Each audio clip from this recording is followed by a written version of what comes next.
Welcome back to HB's Brewery. HB here, and today's Juicy Brewski is going to be Chatterfang, but my version is not going to be for all of the casual players. It can be if you want to play around with it and see what happens, but my version is for the CDH list that I've ran, or starting to run, for Chatterfang. So, we all know CDH tends to be a bit nuts.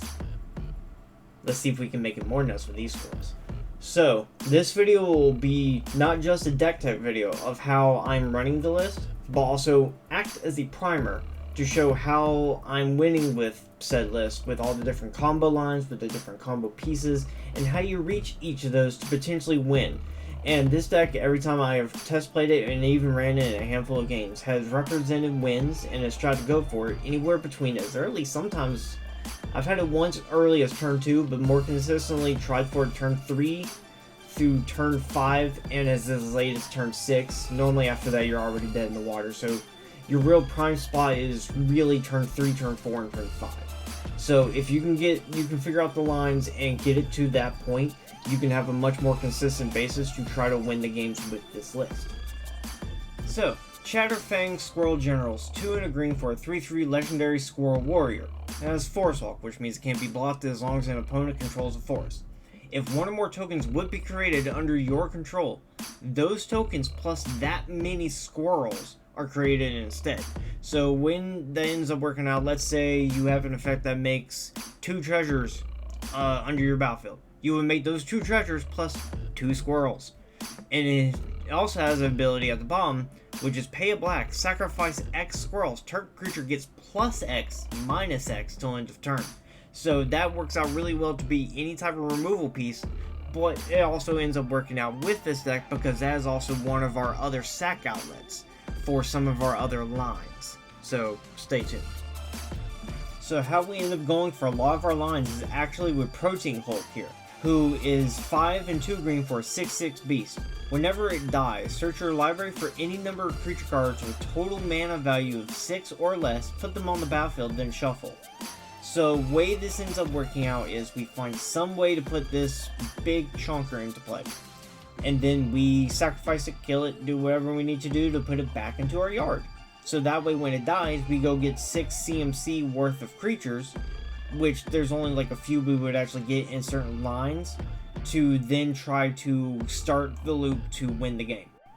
So one of the main 3 pieces that we get with Protein Hulk here are Warren Soul Trader, Zilliport Cutthroat, and Viscera Seer. Soul Trader is 2 and a black for a 3/3 Zombie Goblin Wizard, which says pay 1 life, sacrifice another creature, create a treasure token.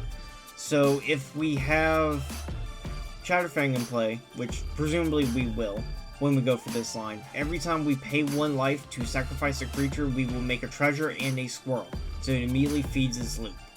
Zilliport Cutthroat comes in, says whenever it or another creature you control dies, each opponent loses 1 life and you gain 1 life. So you do this to mitigate your own life loss, so that way you're actually neutral and your opponents start losing life faster than you are.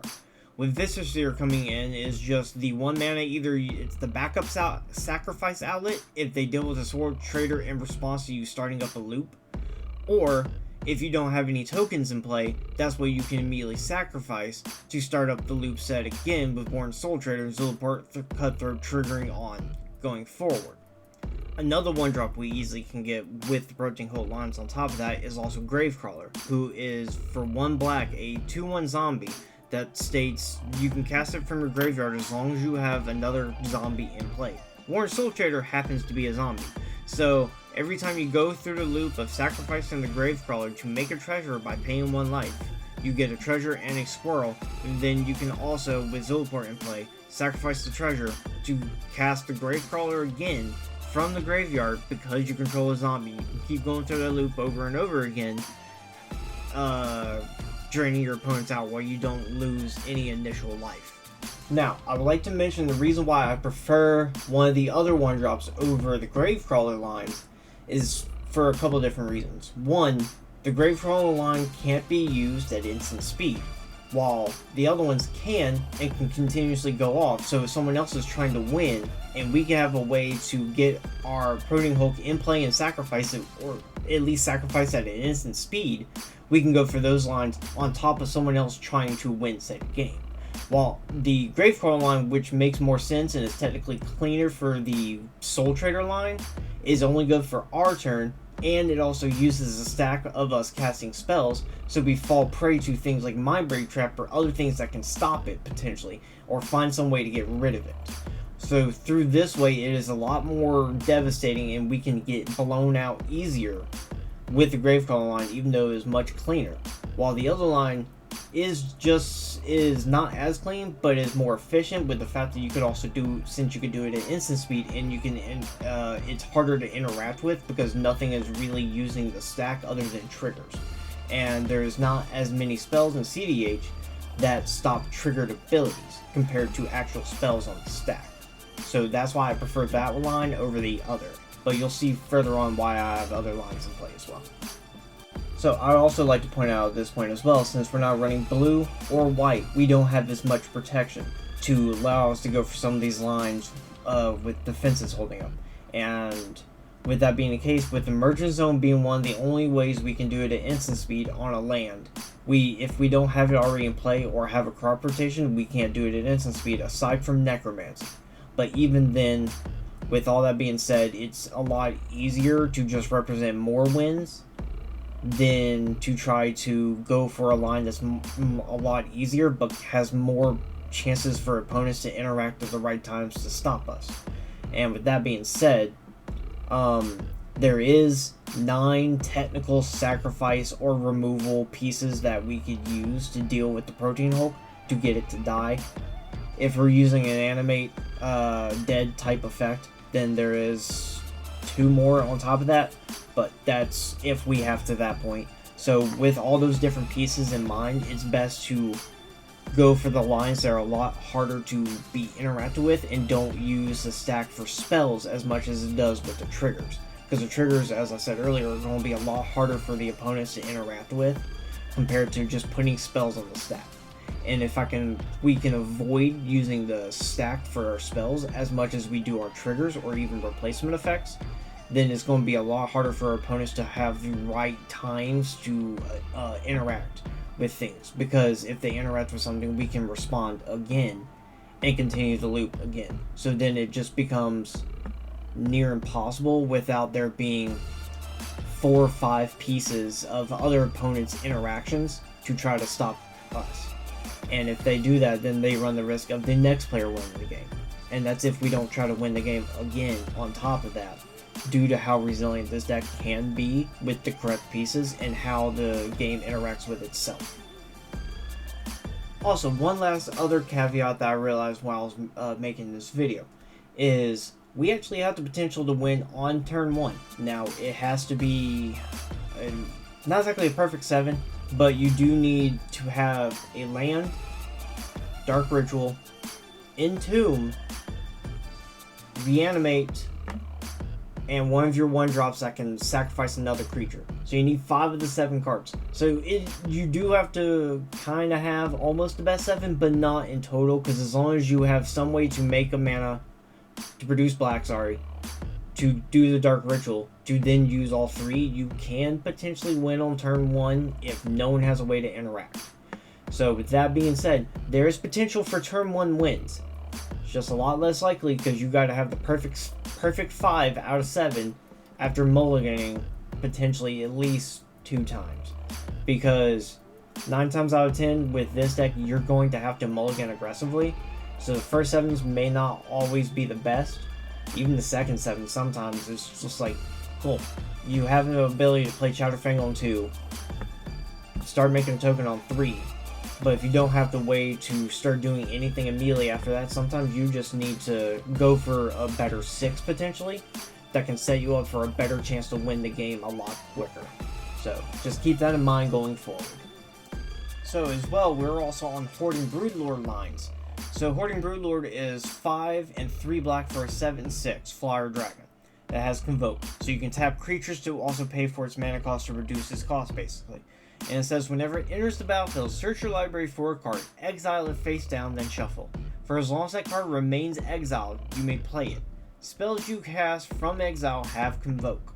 So the way this ends up working is you tutor up a card, specifically in this case, Saw in half, and you would use your creatures or just pay the mana of the 2 in the black, usually tapping the Broodlord for the black itself, so you only have to have 2 mana. To cast it, target the Broodlord. Saw in half says, destroy target creature. If that creature dies this way, its controller creates 2 tokens that are copies of the creature, except the power and toughness is halved, rounded up each time. That last part does not matter, we are just trying to kill said dragon, or also Protein Hulk, so that way when it dies, /ETB, depending on which line you decide to do, you get another trigger. So with Broodlord, what we're going to end up doing is, once we exile, or kill it, get 2 copies of it, we're going to get 2 other cards to set yourself up for the combo lines that require itself at this point. One of which would probably be, as usual, the Soul Trader, so that way you can start having a free sack outlet. Does not cost you that much aside from 1 life at a time.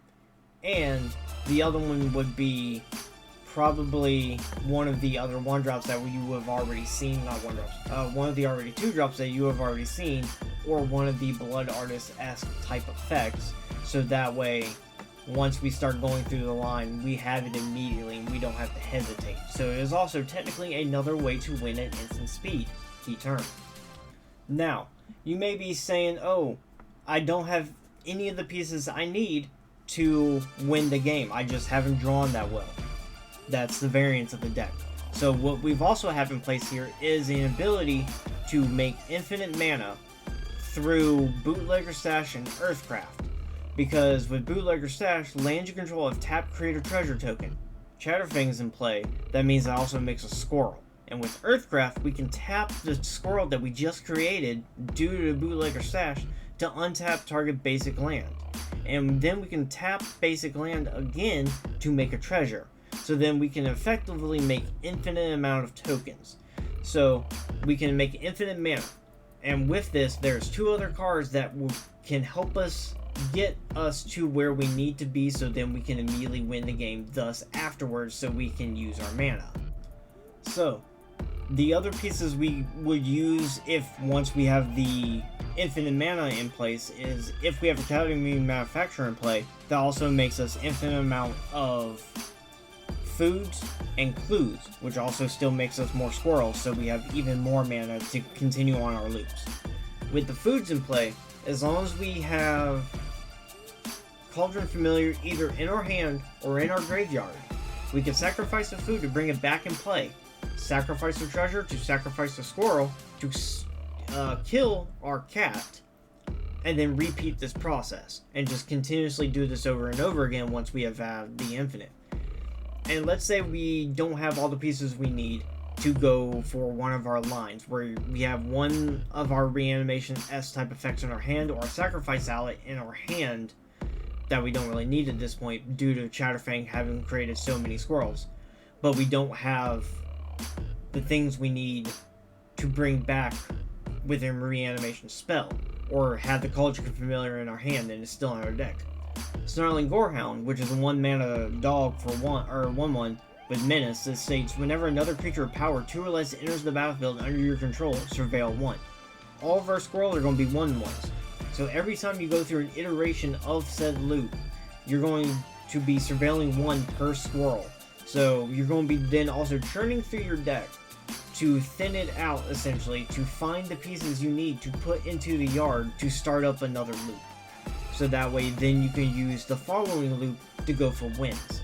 And it would be a lot easier if you already had a Academy Manufacturer in play, but as long as you have 2 of those 3 pieces that are on the screen right now, you can essentially, once you have started that loop, start to represent a win immediately afterwards, as long as you have a Reanimate effect in hand, Sacrifice Outlet in hand, or not Sacrifice Outlet, some way to use said mana, which Academy Manufacturer will allow you to draw cards through the clues as well, or you have a Blood Artist effect in hand. Because once you have the Blood Artist effect in hand, with a few of the other ways you'll see to draw cards, you can then win the game.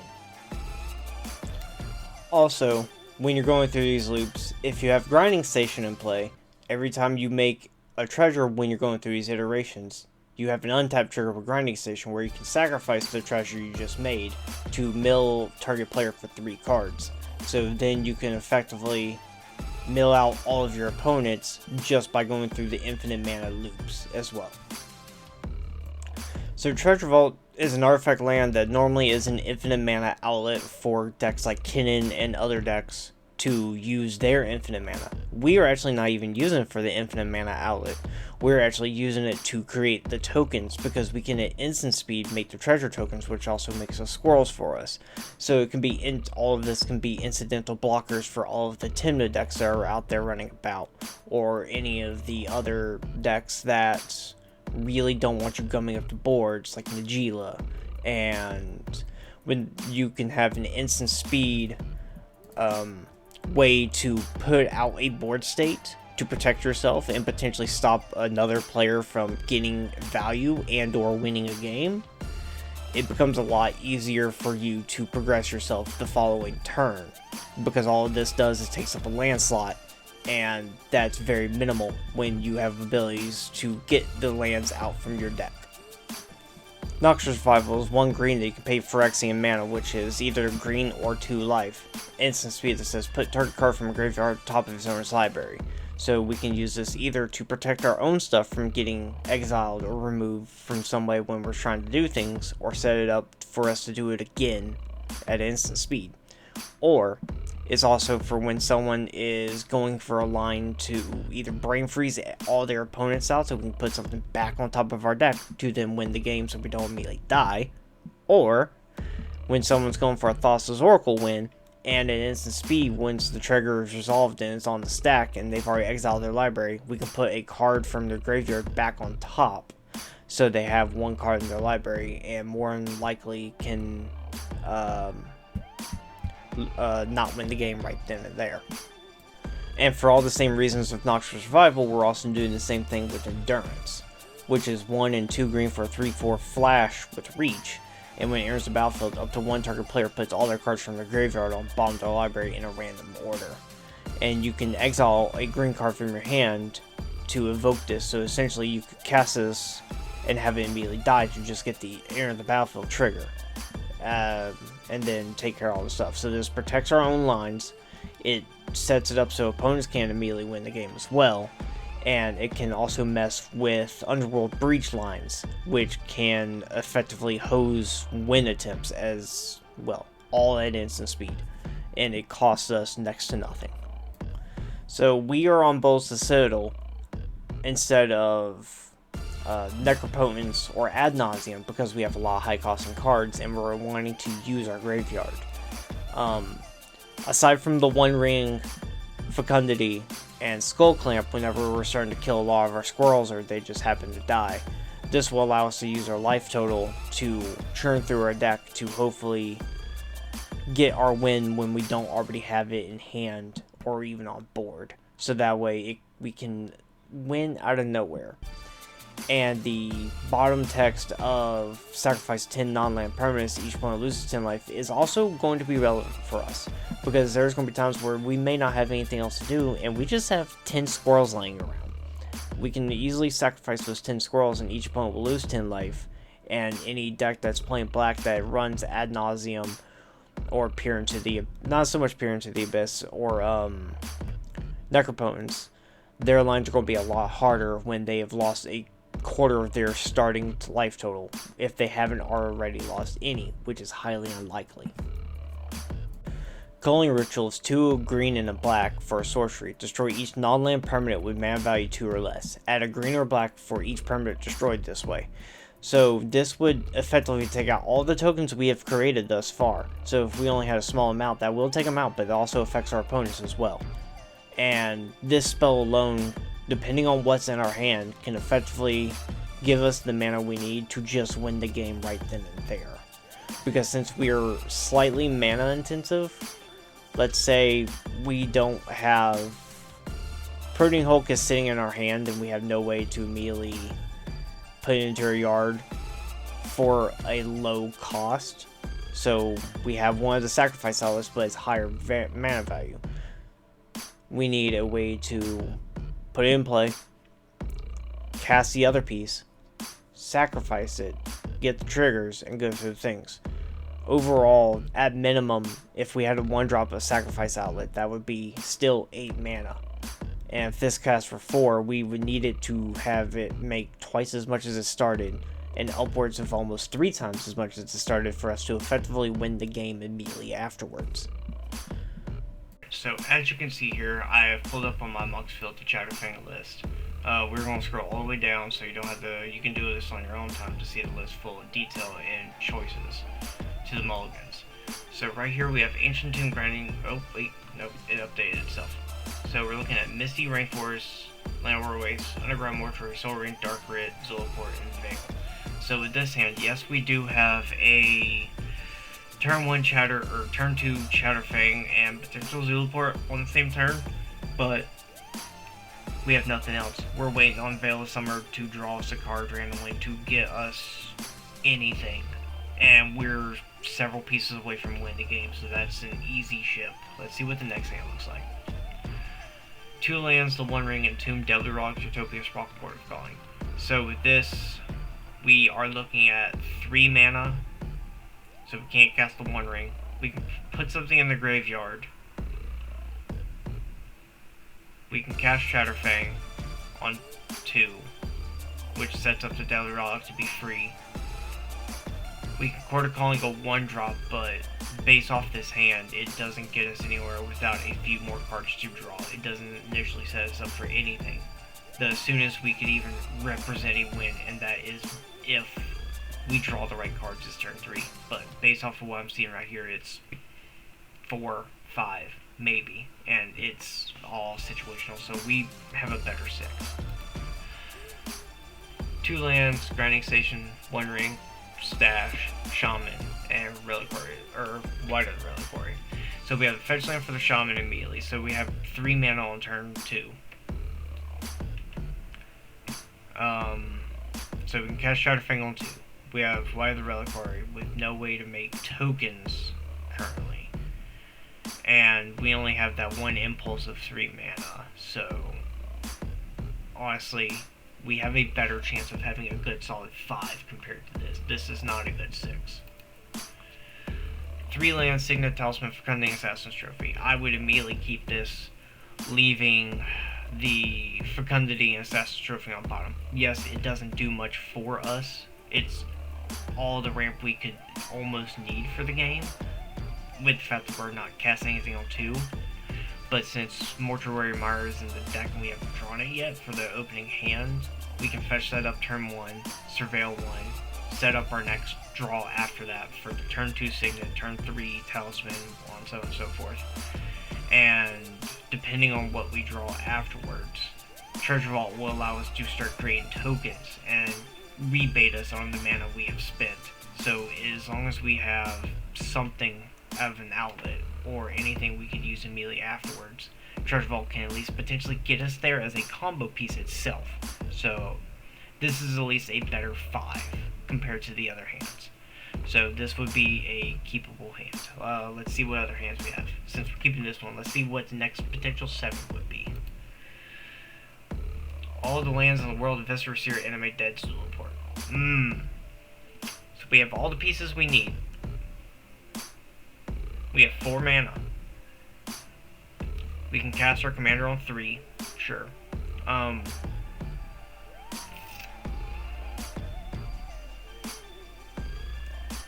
going to say this is an okay keep, because if we draw any of the tutors we need to put something in play or to put it into the graveyard, for us to effectively use it correctly, we have basically the win in our hand already, with a free sacrifice outlet, a Zulaport Cutthroat in hand to drain our opponents out. All we need is one other piece to continuously make the tokens for us to have the creatures come into play. And the Treasure Vault can start us off with that, but we need one more piece. So this hand is so close, all we need is a tutor. And there is 7, I think, in the deck. 8. With most of them either put in our hand or in play. There's only 1 that puts on top, or 2 that put on top of the deck. So we can really set this up. This is actually a good solid 7. It's not a representative win solid 7, but it's a, when you're in the blind and you don't, and you're testing the deck out, you don't know what your opponents are playing. That is a fine 7. So let's see what the next one could look like. Land, Soul Ring, Carrying Fear, Necromancy, Survival. Got the So, turn 1 Soul Ring, turn 2 Survival. Oh, sorry, excuse me. We have almost all the pieces we need. No. Yeah, if we draw land, turn 1 Soul Ring, turn 2 Survival, we could potentially activate Survival that turn if we draw a second land. Pitch to white, go get Prodding Hold. Following turn, cast Carrion Feeder. Pitch Prodding Hold to go get something else. With that one, we would actually probably get, honestly, Elvish Spirit Guide. Because if we've drawn the second land, we would have gotten what we needed to cast that, and we just needed the other black source so we can pitch the green to pay for the mana to effectively cast the Necromancy to get the Prodding Hold back, and then sacrifice it to the Carrion Feeder. So yeah, if we draw any artifact ramp, a Dark Ritual, or 2 lands, preferably, we can win this on turn 3, almost guaranteed. Ooh, yeah, so this is a high risk, high reward keep, but it'd probably be better to go to a second 7 compared to keeping this one.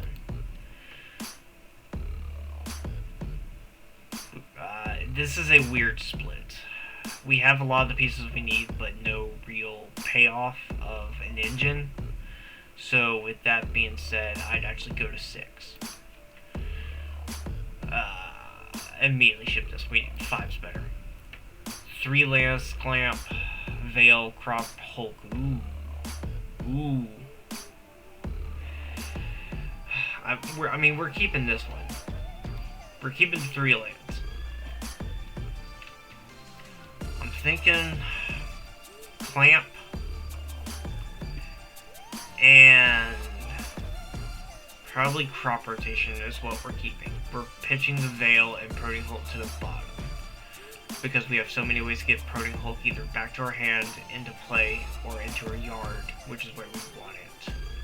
Veil is a one-time situational draw, while Crop can get us any of the other lands we could use to either make tokens, like for example, Treasure Vault. Because right here, Treasure Vault would be good. Even though you would only get 1 treasure and 1 squirrel, that 1 squirrel immediately is 2 cards that you're drawing. And that's if we're only going based off of these 3 lands. If you don't draw any other mana source or artifact ramp or anything. And if you happen to draw the Treasure Vault before you want to crop rotate for it later on, because you're not going to do it until Chatterfang's in play, then you can tutor up a Gaia's Griddle and use a lot of that mana for that and start dumping it into the Treasure Vault, so that way you can make use of everything even more. So yeah, this is a good 5. So, that is my rendition of Chatterfang for CDH. This deck is honestly a lot of fun to play. It is super interesting. The lines are fairly old. No one, aside from this list, not many lists anymore use Prodding Hold lines. Even after the recent bannings. So a lot of people won't either A, see it coming, or B, will have knowledge of how typically it's used, but won't expect it just because it's kind of out of date and it's mana intensive. With that being said, it's, there's a lot of hazards when playing the deck, since there's a lot of different those moving pieces, as you saw through the different interactions of needing 3 to 4 pieces. It's not a 2-card combo. Even with Hoarding Broodlord, it's still not 2 cards. We could have put in Witherbloom Apprentice and Chain of Smog for the 2-card combo piece, but this deck's list is already so thin for flex spots. I did not see anywhere where I could reasonably put it until I have actually ran the deck through enough iterations of testing it out to determine if I could put those in to begin with. This deck is not for, unfortunately, it is not for initial learning players. You can play it as a new player, but you will definitely need to play the deck a lot first to really know these lines, to be able to do it very consistently without fumbling through the deck to figure it out, since it is not a 2-card instant speed win combo line. For any of the experienced and old school game or Magic players that remember how Cedh was when it first came out, back when Flash was still a thing, this is very reminiscent of that. So if you just want to get a good feel of how it used to be before everything sped up super fast and power creep was real, this can give you a good touch on that and still have new age feeling for it while keeping it old school. So do please keep that in mind. So if you like this deck, go ahead and check it out on my Mox Field, and if there's any other deck you would like me to brew, not just for casual but also CDH, go ahead and leave a comment down below, and don't forget to like, share, comment, and subscribe. Alright, catch you guys next time.